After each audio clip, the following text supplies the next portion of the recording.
Oh, wow, I'm a little shiny. Here we go. Hey, everybody, it's Ted with The Ted Show, episode 80. You look amazing. I just look bright and shiny like somebody, I don't know what's happening here. Let us know you can hear us. Happy Monday. I am with my beautiful guest, Jennifer Yon, right? Yon, yes. I said it right. So please let us know that you can hear us. Rose Kemp's on. Thank you, Rose, for tuning in. My biggest fear is always that you can't hear us, but wow, it looks like the angels are shining down on me today, and thank God, because it's already been a morning. And Jennifer had the same one, because she got here a little late and seemed flustered, and we don't want anybody to be flustered, so we're golden. Sounds great. No, it's all, we tell all secrets here. Ryan, thank you for that. So, welcome. We met because of John Howdyshell. Did I say it right? Yes, you said all right, it. John. See, I can say your name. I remembered, and I've even had allegedly some clear coffee this morning. So that was a great meeting, a great show he did. You were fantastic. And so it would just made sense to have Jennifer on because she's an entrepreneur. She owns her own magazine. She does so many things out in the community, and we're all excited that you're here. Thank you for having me. Absolutely. So now we've established how we met, which a lot of times I don't remember that story, but this is so recent I remember. Tell us about you. Give us a little background, because we want to get into your background. Everybody kind of likes to hear. Looks like I've literally got, ooh, there we go. Give us your background. So my background, I have been in business development, marketing, and management for about 10 years. You look so young. Well, that's great. I work hard, so I'm glad that it doesn't show on the outside. It does not show. And just having a passion for working with entrepreneurs and really being able to see them grow from their visions into, the ultimate success that they believe for themselves. So what about hey, Joe, hey guys, thanks for tuning in. What about the before the 10 years? So you weren't born a business development person. Maybe you were. I think a lot of us think we were. Tell us, thank you. Oh, that was sweet. Thank you, Tisha. I appreciate that. Tell us about the before. Give us the history. Are you from here? So I'm from here, born and raised. Okay. To go not all the way back, but I had a daughter at the age of 16. God bless you. And was told, hey, your life is almost over. There's not a whole lot left as a young mother.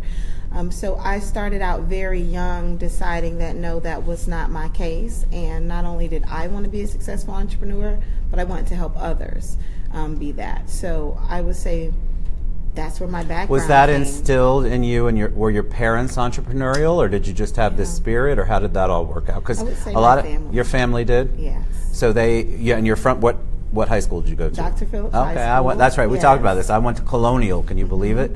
I love Colonial High School, but people are like, you graduated? It was many moons ago, guys. So you had your daughter, and she's beautiful. I've seen pictures. Thank you. And so you're raising her. Did you raise her alone? Did your family help? Was it takes a village? Okay, so you did. I was a single mom, but I came from a family with, I would say, a single mom that taught me how to work hard and how to still make things attainable on a small budget. And so you go to business development from there. What was your first project or your first company you helped, or how did you kind of maneuver through that so that you became a business development guru? Or goddess, I guess we can say. I would say ultimately it was just coming from an entrepreneur household and having a mom that we had to make ends meet, and we had to use the resources of what we had to do that. So that's where my passion was developed into teaching people how to have resources and revenue from what they're passionate about. And so who was one of your first clients? What do you do, or what did you do when you finally decided, look, I can take this passion and make it where I'm not only helping people, but I'm also making a living at it? Okay. Wow, that makes me think back a very long time. I would say a first client for me was probably out of high school.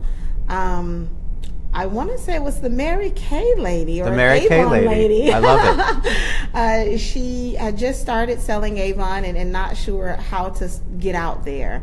And I put together a door-to-door campaign with her. And a lot of things, Avon is a multi-marketing company they outlined, but I think the individual that signed her up just was not there to hold her hand along the way. So you actually you coached her. Right? I coached her, yes. Is that what you'd say other than, business development? So I say the same thing. I'm in business development, I'm in coaching.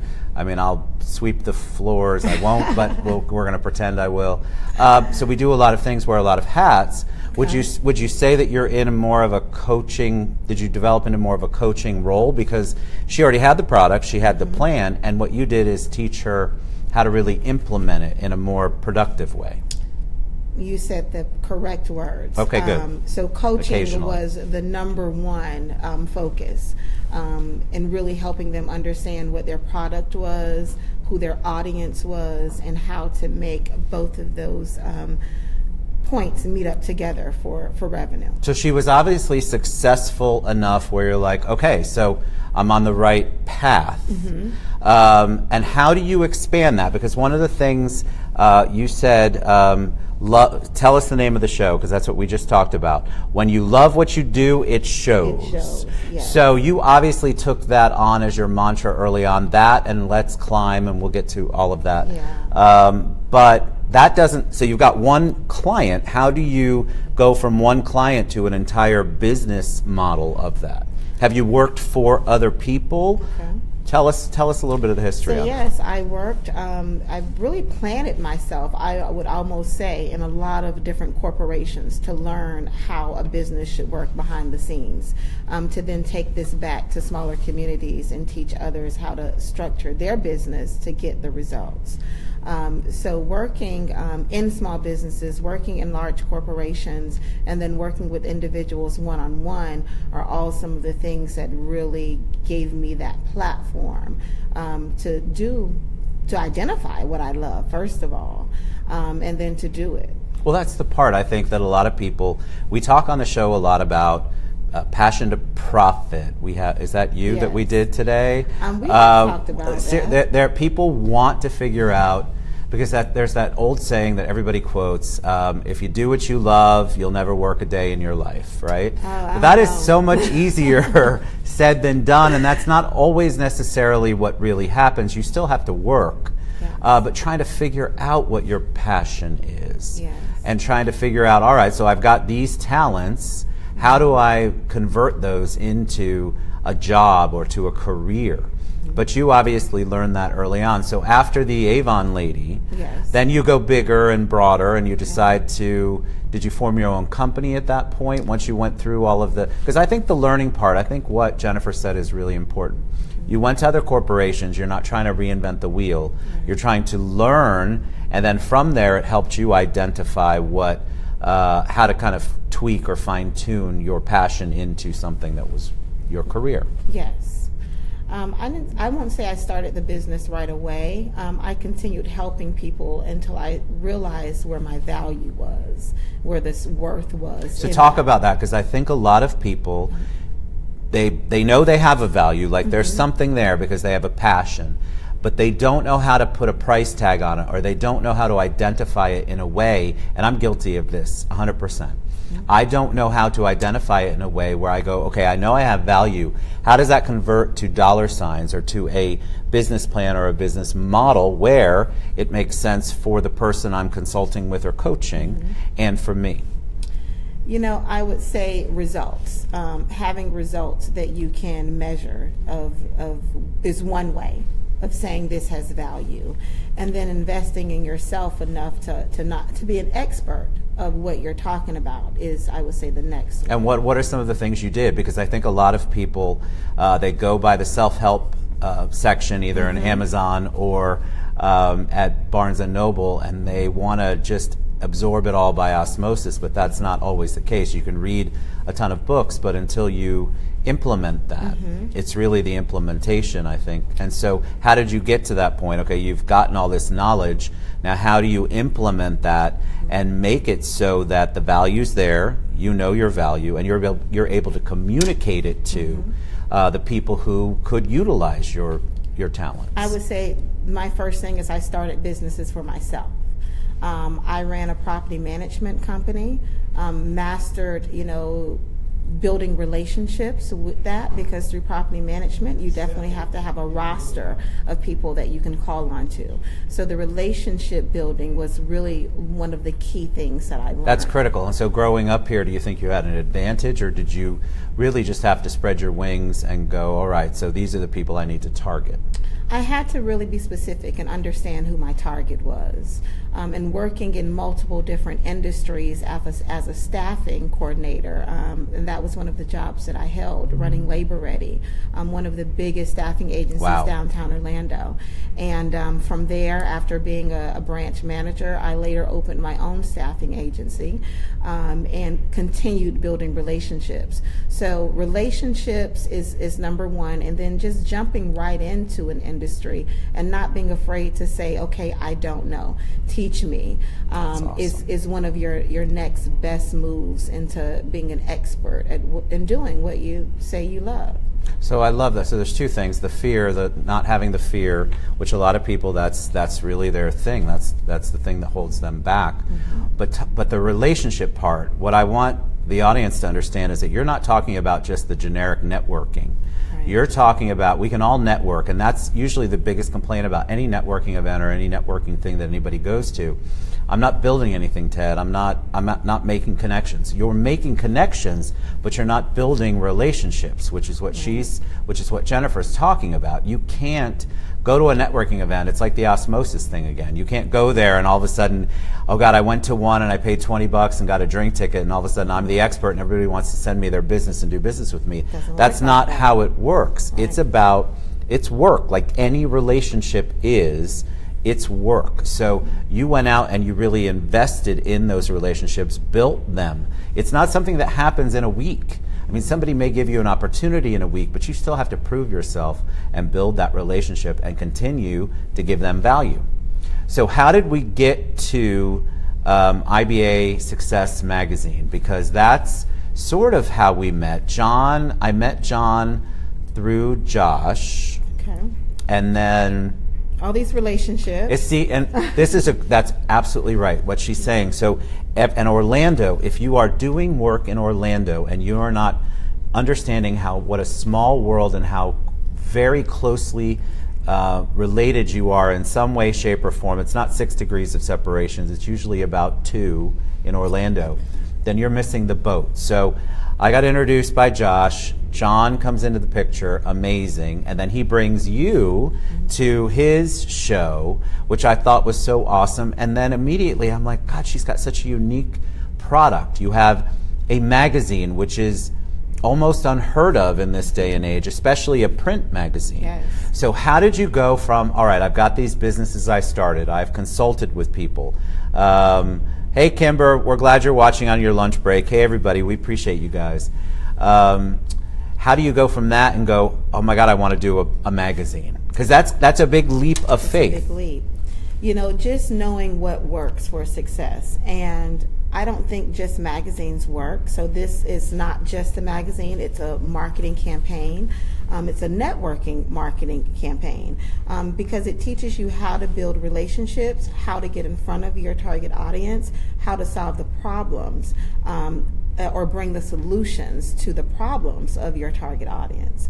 So it was really just, hey, I'm building all these businesses and I'm working behind the scenes, and I need to be able to offer one affordable vehicle that small businesses, large businesses can really get involved in that will drive them to the next level, and that will consist of multiple facets of marketing, not just the magazine, but social media, but being in person through networking events, through text message blasts, through email blasting, It's really just a platform and a vehicle that ultimately gives everything a business needs on a budget that's affordable. I love that. So it's a magazine that can be read because I've seen it. I love the cover with Seneca. Yes. Right? Yes. And it's beautiful. And I posted it. So, and we'll give you all the URLs and the hashtags later. But that is a fantastic, I love the portrait of that. Yes. But most people in this day and age, they're like, well, I don't have time to read a magazine. You're not just presenting a magazine. You are presenting an entire plan for success, which is why I love the name of the magazine. It's not just one faceted, it's multifaceted, and you have a lot of things going on. And you're not just writing hey, Cristiano, I see your show from Asia. That's awesome. Welcome back. But it's not just about this, and it's not just about the digital. I mean, this is beautiful, right? So who's going to pick that up? You have to figure out how to market that, how to get their message out properly. It's an entire tool or set of tools to help market whatever you're doing and whatever's going on. So you're providing them more than, I used to buy ads in a magazine way back in the day. That's before we had internet. Okay.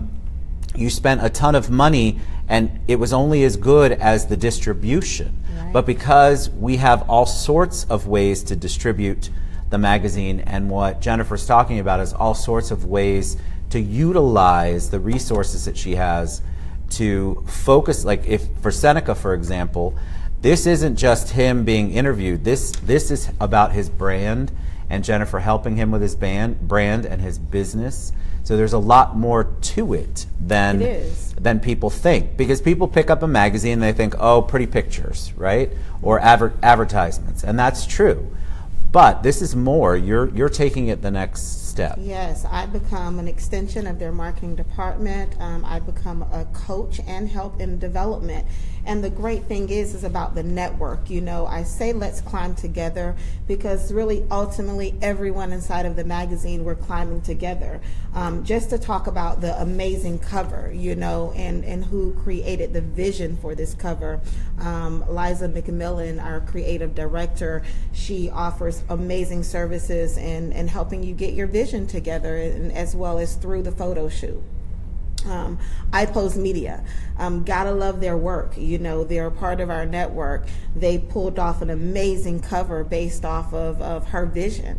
So it's not just about, you know, me and one person, but it's really about the whole network and everyone that's involved. And this is why we throw our mixers Oh, talk about those, because that's that. And Rob, thank you for that. Rob Lanza says show's going good. Thank you. Talk about that, because that's a whole that's an added facet, an added level. And so talk about the mixers, because I'm not just here to promote what she's doing because I believe in it. I think that it's got that awesome well-roundedness to it. And so if you're looking for a way to build your business or your brand, this is super unique, I think. So talk about the mixers, because people love mixers, but like we talked about earlier, they don't necessarily just want to network. They want to make relationships or start to build relationships. So how does that work with your mixers? So with IBA Success, our events, we like to do intimate events, and then we like to have a lot of signature annual events that we sponsor and that we're a part of. And with our magazine, where we go, we take everyone with us. So when each issue is released, we have a mixer, our cover release, where we invite all of our advertisers as well as their customers, individuals they're looking to do business with. And me as an editor, I invite people that I believe they need to know. And at that point, it's just about really connecting under the one umbrella versus just random people showing up for a drink. We're almost like a family together. I love that. You know, and that's where I think success is really built. But I love one of the things that you said, I think is so important.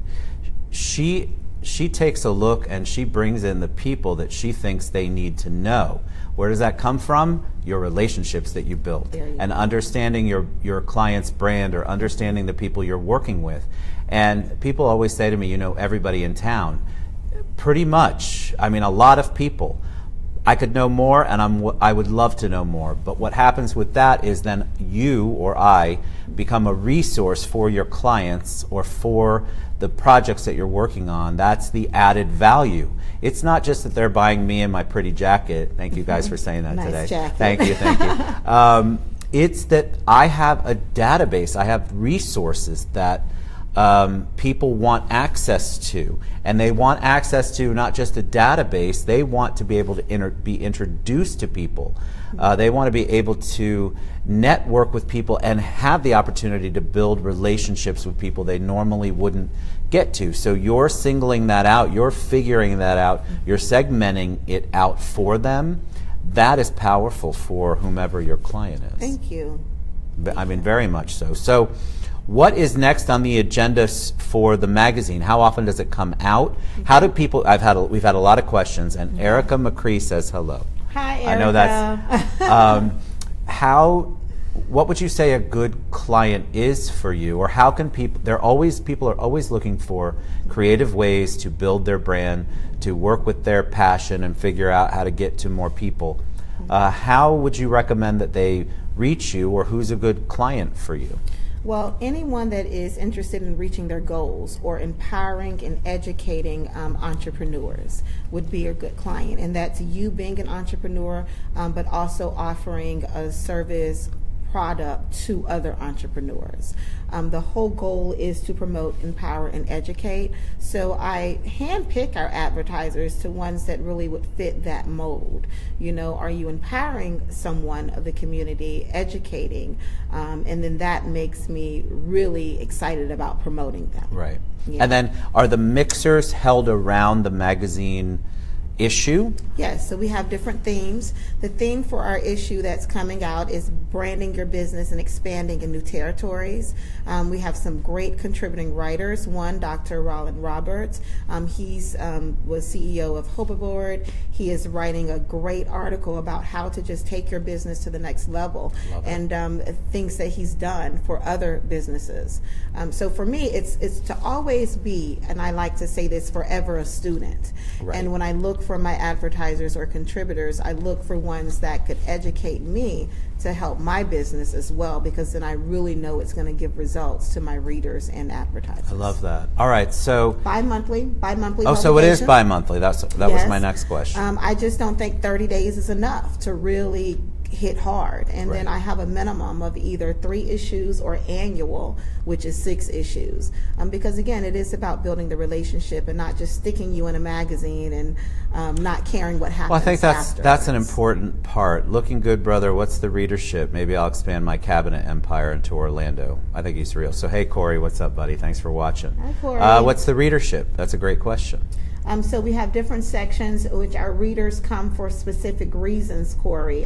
For instance, we have our wellness section that caters to a lot of individuals that want to know and increase their health. We have our good eat sections, which are all about restaurants, foods, caterers. We have a trend section that's really catered to what's hot, what's new, from events, from promotions. So if you look on our website at IBA Success.com, you can really look at all of the sections. You can look at our demographics, who our clients are, who our readers are. It answers all of that questions. Just IBASuccess.com. Feel free to send me an email. I would love to talk to you one-on-one, because a lot of times for me, my target audience is the audience of my advertisers. So it's to really understand what your product and service is to make sure we're hitting your audience. I'd love you to bring that empire here, Corey. Yes. We'd love it. You and your giant beard that you have going on. Hey, Jerry, what's up? So let's leave them with some parting things. Like I always like to leave them with, Okay. you're obviously doing this professionally and doing it well. So how do we, what would you tell somebody who's got a passion and they believe they've got the talent? What do they do next? What would be something for them to do before? Because I think another thing that a lot of people make the mistake of is they jump into a business, maybe spend their life savings or whatever they have in savings, and they don't really do any kind of research on whether or not that business is going to be able to stay afloat. So what would you give advice to somebody who goes, I love this, Jennifer, what do I do next? What would you do is you would reach out to me. I love that.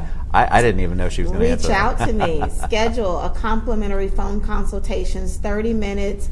You can reach me online through text. I'll put all of my information out there through email. And let's just have a conversation. Let's talk for a good 30 minutes and see where your business is, where your goals are, to make sure my model fits. Correct. And it is an individualized campaign, so not everything fits, and it's never just a custom thing that I'm going to just give to everyone. I'm really going to get to know you and determine where you want to go. I love that. All right, so when's the next mixer? Our next mixer is in January 6th. We are releasing our next issue, and then we're also having an anniversary party coming up in February. In February, during our anniversary party, our cover trend will be showcasing their new aircraft. So this is going to be exciting. It's going to be a hangar party. Like us on Facebook. Go on our website, stay connected so you can be the first to know as things are developing. We have a great and amazing lineup coming up in 2018. I know because you and I are going to do some other things. We are. We're going to do some stuff together. I'm really excited about that. Yes. So I'm just looking forward to growth and success, not just for myself and my brand, but for others. So like me on Facebook, all of my information will be in the feed. And let's schedule a conversation. It's all about, so 2018, take a risk. Yes. Take a risk. You know what? There's no risk in trying to figure out what it is that you want to do. And what Jennifer's saying is true. She's not going to bite. She's 100% going to listen to you and help you. I know her spirit. She's got a great spirit, and she's going to do the right thing for you or point you in the right direction. You should have more consultative meetings, with people who are willing to offer you their time for free. So take them up on that. So we're going to all have a better, more productive, more profitable 2018, because I want everybody to follow these things, and that's what we're going to focus on in 2018. I'm super excited about us working together. I'm super excited to work with John Howdy Shell. I love you guys. We love you so much. Tomorrow's show is all about JFK. I know it's out of nowhere, but Ed Sousa, man, he's got some crazy stuff going on. I love his book. I love everything about that, and so we'll talk about that tomorrow. You were amazing. Thank you so much. Thank you. We're going to post all of her website information, the links, how to contact her. Kimber had a quick question. I want to answer that or ask you about While it. you're looking for Kimber's question, just briefly, again, I do just believe in educating yourself, and make sure you also like a healthy business conference. It's coming up. I'm a sponsor of that conference. Love it. In January, and it's a platform that is going to just help boost you in the new year. So and we will post all of that on there, everything, because that's what people want. So Erica says, I love Jennifer. She'll help you and tell you the truth. Chris Turner says, two of my favorite people. He's such a sweet guy. Kimber says, are there tickets to purchase to the anniversary party? Yes, they are. Ticket link will be on our website, and I'll also post one in the feed of all of the events. If you go to IBASuccess.com, under the events text section, you will see lots of amazing events that we have planned. Our time has ran out, but I am just so excited. Follow me, like me. I go live on occasion, and I have a lot of great things that's coming up. We're excited. Thank you so much for being here. You were awesome. We love you guys. Now, we're a little further out, so you get to see me take the mic off, hit close, and then hit finish. But we will see you tomorrow, same time, with my guest, Ed Sousa. Love you guys. Bye. Bye.